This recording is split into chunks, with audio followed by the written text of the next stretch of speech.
Hello, this is Evan Rogerson, 9 Motor Gang here, and today we're going to be bringing out the 4.0 manual update, which did actually drop today, as opposed to the fake game manual update that I dropped yesterday on April Fool's, which, if you haven't already seen, in the top right up there, go ahead and click that link so you can watch it. It was quite funny, and even if you've already watched it, you should go and check out the comment section, because I got a lot of people.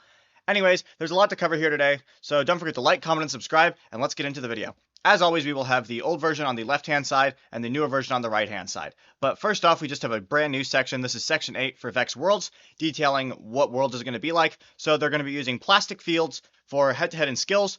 They didn't specify for practice fields, but I think those are usually plastic ones. All head-to-head fields will be elevated 24 inches off the ground, so 2 feet, and I assume that means the skills fields will be on the ground. They'll be using smart field control, not the old VexNet field control switch. Still have to have up-to-date firmware. For skills runs, you have to be using Bluetooth mode, which if you're not familiar with that, you can find the manual. I have the link down in the description where you can go and read up on that.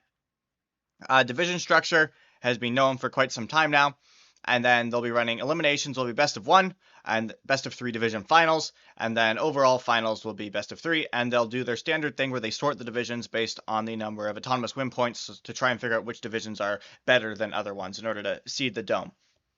There'll be no timeouts in Dome, and any violations, I think you can throw the other team's rings out of the field during the match. Those will carry on into the Dome.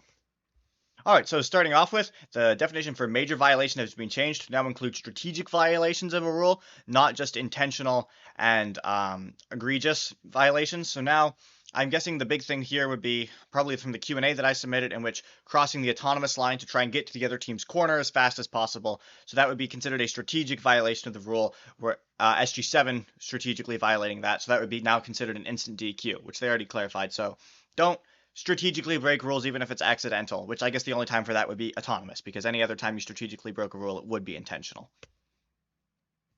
Worlds will be using the World Qualifying Autonomous Win Point criteria. So exact same criteria that you've had at Event Region Championships and Signature events, which if you're going to Worlds, you've gone to one of those. So I think that's expected pretty much. Like, they're going to be using the harder autonomous win point, so no surprises there. Now, this one's a little bit interesting. I'm not exactly sure all the implications of this, but G7 is the don't clamp your robot onto the field.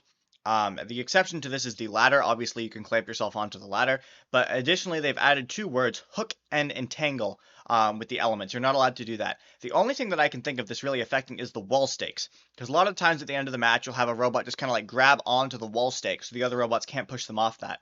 And I'm guessing this is trying to make that illegal. So you won't be able to clamp onto the wall stakes anymore in order to protect them at the end of the match. I'll probably put this in the drivers meeting questions just to be sure, but I'm pretty sure that's what this is going for here. So I don't think this will have too much implication, other than that if your robot has a high torque drive, you might have a slightly easier time pushing people's off the wall stakes. Next up, this is kind of like what I was talking about earlier, SG7.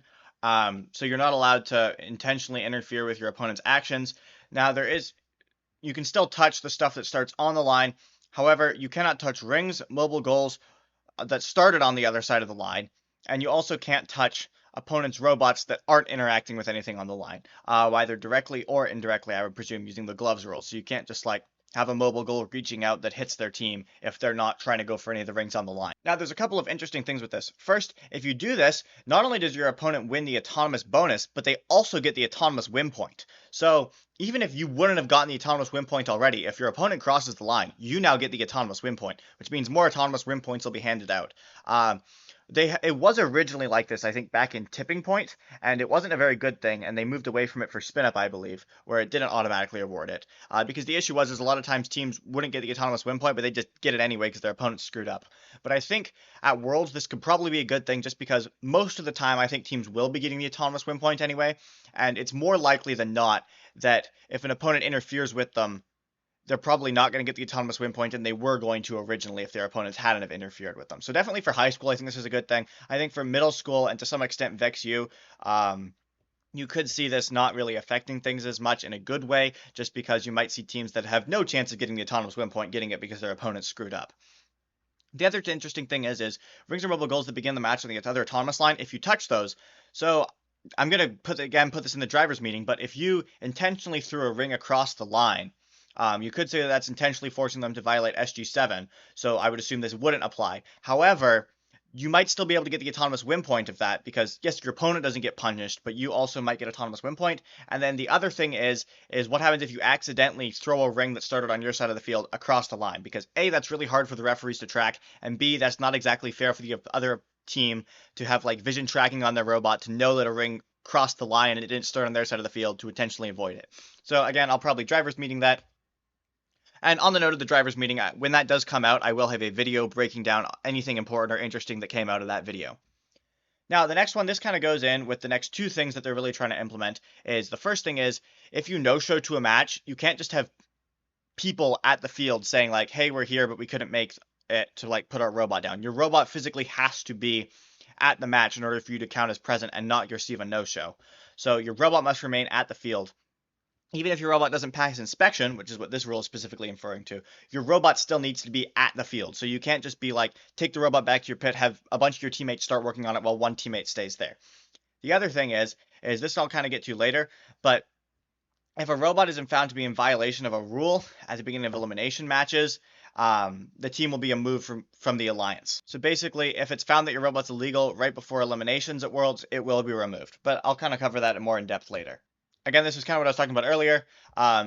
Instead of just a drive team member attending every match, your robot needs to be at every match or you will be counted as a no-show. And if you count as a no-show, you will be marked ineligible for all judged awards, and presumably like the Sportsmanship and Energy Award, which are volunteer nominated. And even if you do not pass, like your robot's not ready to go, your robot must remain at the field in order to not be marked a no-show. This is just kind of a random thing. Qualification matches can only start early if the teams, robots, and assigned volunteers are all at the field, ready to play. So if they're running ahead of schedule, they can't start the match without you. However, it does also explicitly say that the match schedule is subject to change at the event partner's discretion. So at least for regular season events, the event partner could just say, we're running ahead of schedule, I'm changing the match to start now, and this rule doesn't really apply. But I assume for Worlds, there won't be that level of oversight, and they're not going to be running that far ahead at Worlds if they are at all. Yes, this is kind of what I was talking about earlier. So this harkens back to something that happened at Worlds last year, in which Team 2011D picked Team 3759X to be their alliance partner.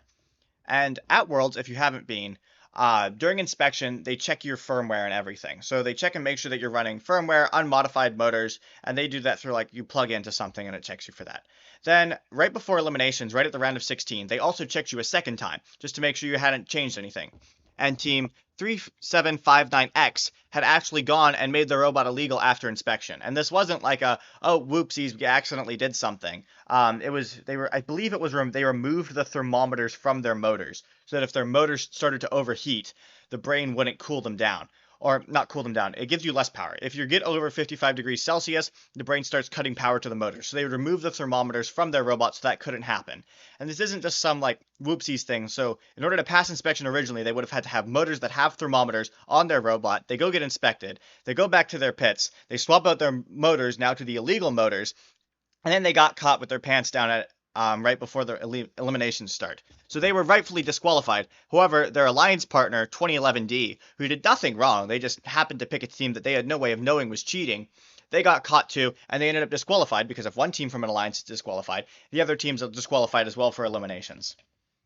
So now they've added this clause where if that happens to you, if you pick a team, or I guess if you get picked by a team, and your partner ends up getting disqualified for having an illegal robot, then you automatically get the next highest ranked team that wasn't picked added to your alliance. So you can still go on and compete. So overall, very, very positive change.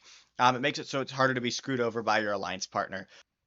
Now, next up, very, very small change. This is regards to how many ties before the Red Alliance automatically wins. So in a best of 3 match, if it's within a division or if it's just a single division event and you're running best of 3 eliminations, then if you have 2 ties in a row, but you've already had one team win and you're on like round 2 of best of 3 eliminations, then the team who already had one win will just automatically win the tournament. However, if it's best of 3 at an overall finals, then you just have to keep playing matches until you get a tie. So overall a good thing. It means that Worlds will not end in a tie and a team who had previously won a match automatically winning. So just a very small change. I highly doubt that will pop up anywhere, but it's there. Then finally, going back to the note about This is probably kind of tied in with how RECF is now cracking down on, hey, you need to have your robots at the qualification matches. You cannot run skills matches if you're skipping qualification matches, or maybe you skip all the qualification matches. It's not exactly clear here, but basically, if you're skipping all your qualification matches, then all of your skill scores are marked ineligible. So you can't not skip matches to go run skills. That is not allowed at all. And finally, a small change for Vex U. They changed the number of teams for alliances for Vex U. So if you have less than 16 teams at a tournament, everybody makes elims. And then if you have 16 or more teams at a tournament, only 16 teams make elims. So small change. Like we had a 10-team Vex U tournament we attended earlier in the year, and only 8 of the 10 teams make elims. Now all 10 teams would make elims. Overall, probably a good thing, just because Vex U teams don't get a lot of experience anyway, barely have any tournaments. So good that teams will get more. That kind of wraps it up for this video. I hope you enjoyed it. Don't forget to like, comment, and subscribe, and I will see you in the next one.